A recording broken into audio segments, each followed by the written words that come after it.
Over the years, there have been many public figures who would make wild predictions about the future. Most of them are wrong, but every now and then, something they said actually ends up happening. Alex Jones had spent decades making controversial claims on radio and online, usually dismissed at the time they were made. Yet scattered across the years are moments where events later unfolded in ways that sounded surprisingly similar to things he once talked about. This is 6 times Alex Jones was proven right. In October 2015, Alex Jones delivered a rant that quickly became one of the internet's most famous clips. And I'm not saying people didn't naturally have homosexual feelings. I'm not even getting into it, quite frankly. I mean, give me a break. You think I am like, shocked by it, so I'm up here bashing it because I don't like gay people? I don't like them putting chemicals in the water that turn the friggin' frogs gay. The line was mocked everywhere. If he is that upset about a government conspiracy that is not happening, just imagine how upset he's going to be when he finds out about one that actually is. But buried underneath the spectacle was a real piece of research. Years earlier, biologist Dr. Tyrone Hayes had been studying a widely used herbicide called atrazine. His findings, published in peer-reviewed journals, showed that when male frogs were exposed to extremely low levels of this chemical, their biology began to change. Some developed both testes and ovaries. Others lost testosterone and their male traits, and a portion of the genetic males became fully feminized, even capable of laying eggs. The mechanism was hormonal. The chemical increased aromatase, an enzyme that converts testosterone into estrogen. So the frogs weren't becoming homosexual in a behavioral sense, but their physical sex development was being altered. Like you will see in the other sections, Alex didn't hit the bullseye on this, but he came pretty damn close. It's safe to say if Alex Jones hadn't done the notorious gay frogs rant, we would never be aware of a chemical turning frogs into hermaphrodites. For years, Alex Jones insisted Jeffrey Epstein's crimes involved more than a single wealthy offender, arguing powerful figures were connected and the story was being downplayed. At the time, Epstein was largely treated as a disgraced financier who had already faced justice. But after his 2019 arrest, flight logs, lawsuits, and investigations revealed a far wider circle of high-profile associations and institutional failures than previously reported. And as we know now, the Epstein files have been made public, or at least most of them, and guess who was talking about Epstein long before he was in the public zeitgeist? Apparently, Alex Jones. On a few different occasions, Joe Rogan confirmed that Alex had discussed Epstein Island with him decades ago. This is a guy that was telling me about Epstein's island a decade ago, at least. He was telling me about it. I was like, what? You're telling me there's a place where they bring elites to compromise them with underage girls and they film them? Really? Like, what? Get the fuck out of here. Rogan says he initially dismissed these claims as sounding insane at the time.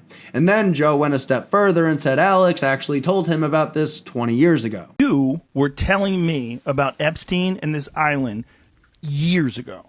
You were telling me long before anybody, I think you told me about him before his first arrest. Rogan, who has known Alex for more than 20 years, defended him as the most misunderstood guy on the planet, and stated flatly he was right about all this Jeffrey Epstein shit. That's a fact. Alex also made claims about baby farms, which was also mentioned in the Epstein files. You can decide for yourself whether or not to trust Joe Rogan's account of this, but for the sake of this video, prediction confirmed.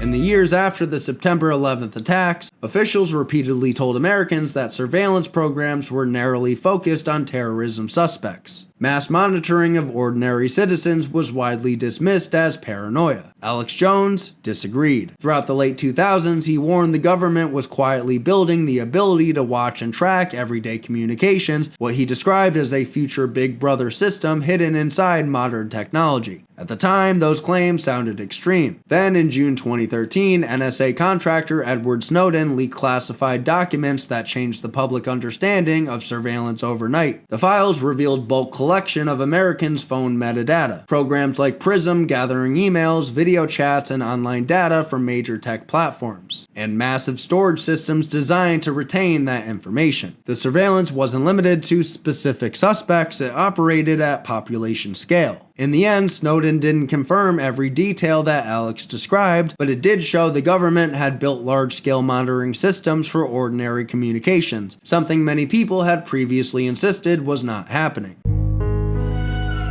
Perhaps the most documented and verifiable of Alex Jones's claims involves Bohemian Grove, a private encampment in Northern California where prominent politicians, business leaders, and cultural figures have gathered since 1878. In July 2000, Alex successfully infiltrated the heavily guarded grounds using a press pass and a hidden camera. Inside, he filmed footage of the cremation of care ceremony, an elaborate ritual involving dark hooded figures carrying torches past a 40-foot concrete owl statue.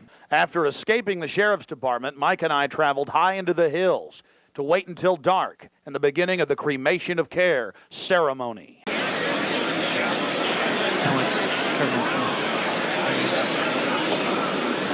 Before the cremation of care, all the Bohemian Club members began a massive feast of revelry. After the feast, cult members travel from the main dining area under the trees out to the eastern side of the lake, where they congregate and prepare themselves to properly thank their deity. Again, the 3,000-plus-year-old Moloch. The footage was genuine. The Bohemian Club confirms the cremation of care ceremony has been conducted annually since 1881. The burning of the effigy, known as dull care, symbolizes, by the club's account, the banishing of worldly concerns. Documentary filmmaker Ron Johnson, who investigated the encampment separately, characterized the event as overgrown frat party rather than a cult worship. The meaning of the ritual remains disputed. The Bohemian Club describes it as theatrical entertainment, while Alex saw it as Luciferian Babylonian mystery religion ceremonies. The undeniable fact is that Jones did infiltrate and record a secretive ritual attended by powerful figures, capturing footage that mainstream journalists had not obtained.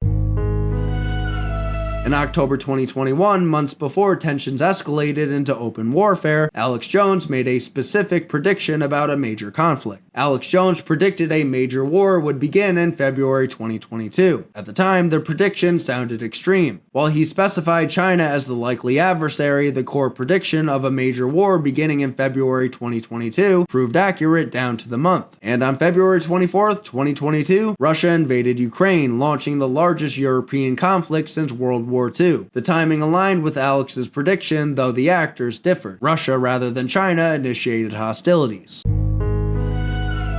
6 weeks before the September 11th attacks, Alex Jones made a prediction that would become central to his credibility claims. And if there was an outside threat like a bin Laden, who was a known CIA asset in the 80s, running the Mujahideen war, and whose family builds all the military bases over in Saudi Arabia right now, and sits on the board of Iridium Satellite, he's the boogeyman they need in this Orwellian phony system. Jones warned his radio audience of a coming major terrorist event. He specifically named Osama bin Laden as the scapegoat. He encouraged his listeners to contact their representatives and warn them that the public was watching. On September 11th, 2001, terrorists hijacked 4 commercial airliners. 2 struck the World Trade Center, 1 hit the Pentagon, and 1 crashed in Pennsylvania. The attacks were attributed to Al-Qaeda, led by Osama bin Laden, the name Alex had named 6 weeks prior.